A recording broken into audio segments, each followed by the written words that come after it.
उत्तर प्रदेश सरकार में मंत्री दानिश आज़ाद अंसारी साहब हमारे साथ मौजूद हैं। सर, चंद्रशेखर रावण का बयान आया है कि पापी लोग कुंभ में स्नान करने के लिए जाते हैं। आपकी सरकार तो पूरा वहां पर कैबिनेट करने जा रही है, तो सब एक तरह से उनका इशारा ये कि आप लोग पापी हैं, कहने का मतलब ये था। देखिए, आज समाज सांस्कृतिक विरासत की तरफ आगे बढ़ रहा है और जो महाकुंभ हो रहा है प्रयागराज में, इसमें जो तमाम जो हमारे हिंदू भाई हैं और तमाम और भी जाति धर्म मज़हब के लोग हैं, सबकी आस्थाएं जुड़ी हैं। तो निश्चित तौर पे हम सबको संजीदगी से समाज की एकजुटता बनाने के लिए, समाज में तरक्की बनाने के लिए, भाईचारा बनाने के लिए और समाज के किसी भी एंगल से उसका विकास हो, चाहे सांस्कृतिक विकास हो, आर्थिक विकास हो, औद्योगिक विकास हो, तो उसमें सबको किसी भी जिम्मेदारी पद पे अगर कोई बैठा है तो उसकी सहभागिता होनी चाहिए। निश्चित तौर पे सकारात्मक भाव के साथ समाज को आगे ले जाना एक जिम्मेदार नागरिक का कर्तव्य है। लेकिन पापी कहा जा रहा है, आप लोगों को बुरा नहीं लगता है? देखिए, मैंने बताया कि अगर कोई भी जिम्मेदार पद पे बैठा है तो उसको सामाजिक सौहार्द, सामाजिक विकास बनाने में अपनी भूमिका निभानी चाहिए और नकारात्मक भाव से राजनीति ना करके सकारात्मक देखो, आज समाज को, हमारे देश को सकारात्मक भाव की राजनीति की ज़रूरत है और निश्चित तौर पे हम सबको उसी दिशा में आगे बढ़ना चाहिए। मदनी साहब का बयान मुख्यमंत्री के बयान को लेकर आया। उन्होंने कहा कि जो बयान आया है वो वास्तविकता से परे है। देखिए, माननीय मुख्यमंत्री जी ने जो बात कही है, ये आम मुसलमानों की भी चिंता है, क्योंकि वक़्फ़ की संपत्तियों पे जो इलीगल इंक्रोचमेंट हो रहे हैं, अवैध कब्जे हो रहे हैं, वहाँ पे जो वर्चस्व की लड़ाइयाँ कई वक़्फ़ की संपत्तियों पे जो देखने को मिली, ये आम मुसलमानों के डेवलपमेंट के लिए बहुत चिंतनीय है।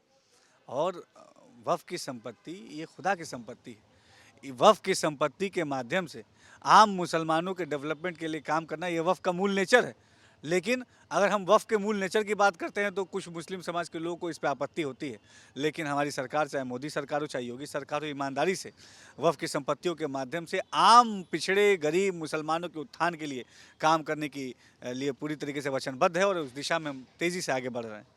मुख्यमंत्री जी ने जो बयान दिया उसको जो ये लोग कह रहे हैं, ये मतलब गलत ठहराने की कोशिश कर रहे हैं। देखिए, हम अगर डेवलपमेंट की बात करते हैं, मुस्लिम समाज के ग्रोथ की बात करते हैं, मुस्लिम समाज के आर्थिक विकास की बात करते हैं, मुस्लिम समाज के सामाजिक विकास की बात करते हैं, तो इस पे किसी को आपत्ति नहीं होनी चाहिए। अगर हम आम मुसलमानों का, गरीब मुसलमानों का, पिछड़े मुसलमानों का विकास करेंगे, तभी ओवरऑल मुसलमानों का भला होगा। ख़ास तौर पे वक़्फ़ की संपत्तियों पे जो जिस तरीके से वक़्फ़ की संपत्तियों को मिसहैंडल किया गया बीते सालों में, ये कहीं से भी मुसलमानों के डेवलपमेंट के लिए सार्थक बात नहीं है। तो हम मुसलमानों को डेवलपमेंट से जोड़ना चाहते हैं और कुछ लोग केवल और केवल मुसलमानों के नाम पे राजनीति करना चाहते हैं। केजरीवाल जी का बयान सुना आपने? उत्तर प्रदेश और बिहार के लोगों को लेकर जो उन्होंने बयान दिया। देखिए, केजरीवाल जी का जो बयान है, ये बहुत ही मतलब अफ़सोसजनक है।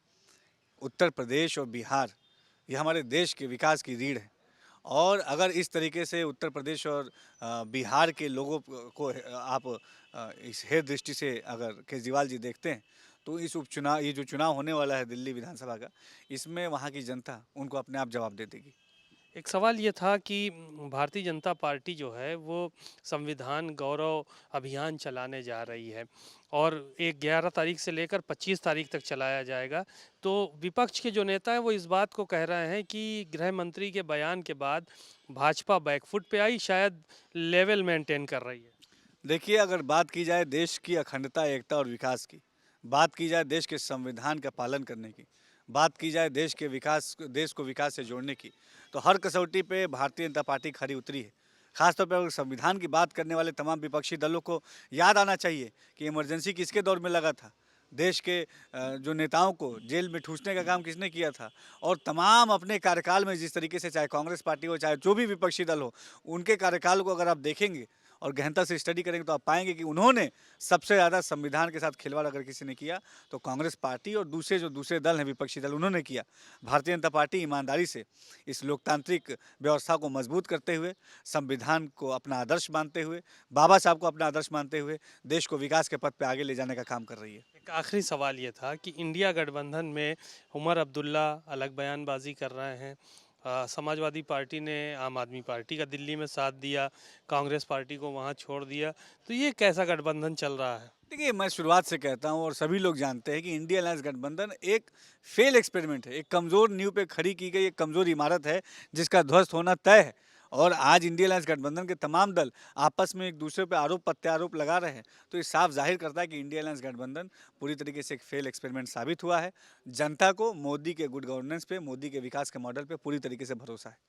शुक्रिया। दानिश आज़ाद साहब को आपने सुना, बहुत सारी बातें कहीं और साफ तौर पर उन्होंने कहा कि जनता को मोदी जी के गुड गवर्नेंस पे भरोसा है और वो उनके साथ है।